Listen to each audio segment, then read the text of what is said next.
What's up YouTube? I'm here to do my next video, UFC 175 predictions. I'm going to do the whole card. Let's start with the first fight, Kevin Casey versus Bubba Bush. Kevin Casey was on Ultimate Fighter 17. He's got a Rickson Gracie black belt. Bubba Bush is more of a wrestler.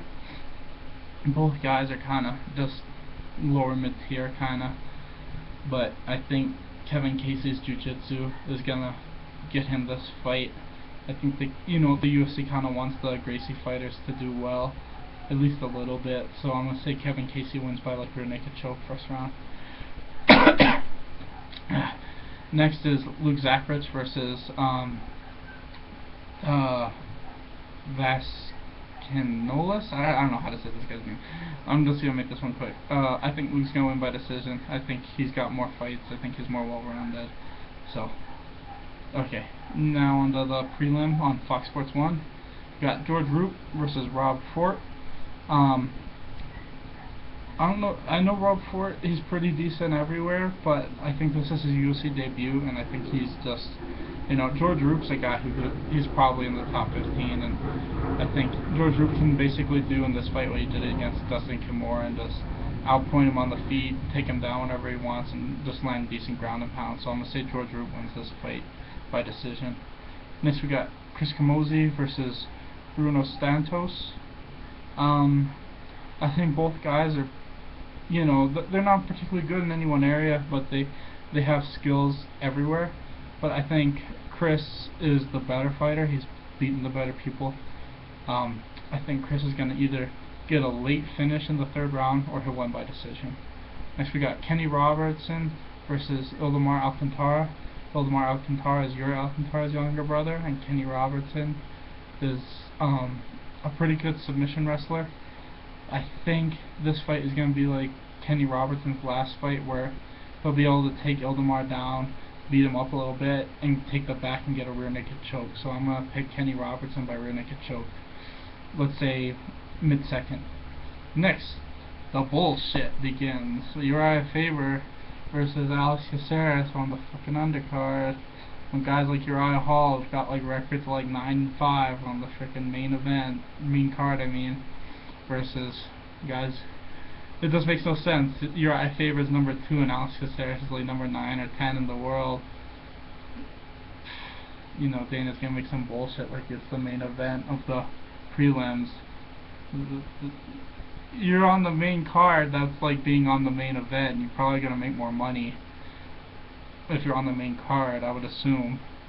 I think this fight's easy. I think this fight's gonna be exactly like the fight with Michael McDonald. I think Uriah is gonna drop him and just put him in a guillotine and choke him out. Alex Caceres doesn't have phenomenal submission defense. All of his losses I think are by submission. So I'm gonna pick Uriah Faber. Round 2 guillotine. Next we got Marcus Brimage versus Russell Doane. And if you can't tell from my shirt, I am from Hawaii, so I will always be picking the Hawaii fighters. So I'm gonna pick Russell Doane. Not just because he's from Hawaii, but I think he's got better cardio, and I think he's more well-rounded. He submitted a jiu-jitsu black belt in his last fight. And Marcus Brimage, I think the only advantage he has is wrestling, and as long as Russell Doane is working on his takedown defense and his ability to get back up, then I don't think that's gonna. I think he's gonna outbox him and maybe submit him with like a rear naked choke late in the third. Next we got Uriah Hall. For some reason, it's on the main card against Thiago Santos. I think, they're trying to give Uriah Hall a win, just like they did with Chris Levin. And, John Howard. John Howard looked like he was a fucking foot shorter than Uriah, and Uriah still lost that fight. So, I'm gonna say Uriah wins, maybe TKO, decision. Next fight, Stefan Struve versus Matt Mitrione.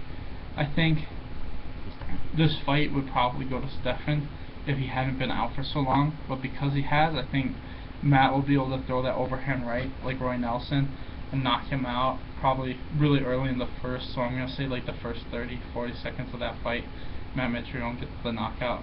Next we got Ronda Rousey versus Alexis Davis. I think Alexis is the better fighter overall. I think if she can whether the early storm, you know, I know Ronda's good for the whole 5 rounds, but I think she's the most dangerous in that first, and I think if Alexis can just avoid getting taken down that first round, then she could. I think her boxing is a lot better than Ronda's. I think she could hit her with body shots and slow her down. I'm gonna pick Alexis Davis by decision. I think as long as she can get out of that first round, she could slow Ronda down with body shots and leg kicks and stuff. Next we got Chris Weidman versus Lyoto Machida. I don't think there's anything Machida does that's necessarily better than Anderson, except for maybe his like overall wrestling game.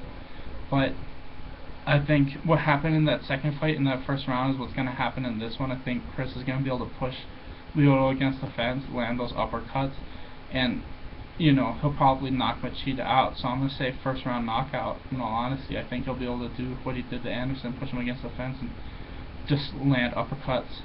Maybe rear naked choke if he drops him, but I don't see Chris Weidman losing this fight. Not if he could beat Anderson Silva. So that's it. I will have my video up for the TUF 19 finale. I know that's this weekend, but I'm gonna wait till after Wednesday because they still haven't said who the finalists are. The last episode's on Wednesday, so I'll have that video up either Wednesday night or Thursday morning. So look forward to that. Thank you guys for watching. Please like and subscribe, and I'll see you guys on the next video.